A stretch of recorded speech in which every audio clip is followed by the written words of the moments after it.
মানবতার পাশে সবসময়।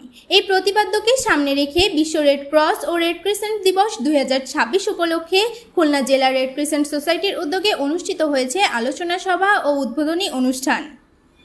বৃহস্পতিবার সকাল 9টায় খুলনা জেলা পরিষদ অডিটোরিয়ামে আয়োজিত অনুষ্ঠানের উদ্বোধন করেন জেলা রেড ক্রিসেন্ট সোসাইটির চেয়ারম্যান, জেলা বিএনপি সদস্য সচিব ও জেলা পরিষদ প্রশাসক এস.এম. মনিরুল হাসান বাপ্পি।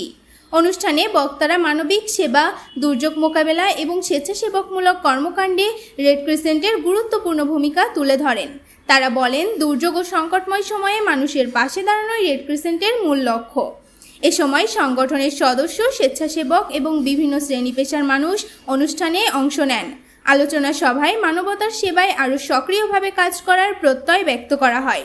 বিশ্ব রেড ক্রস ও রেড ক্রিসেন্ট দিবস উপলক্ষে এমন আয়োজন মানবিক মূল্যবোধ ও স্বেচ্ছাসেবার চেতনাকে আরও শক্তিশালী করবে বলে আশা প্রকাশ করেন উপস্থিত অতিথিরা। নিউজ ডেস্ক, প্রিয় খুলনা।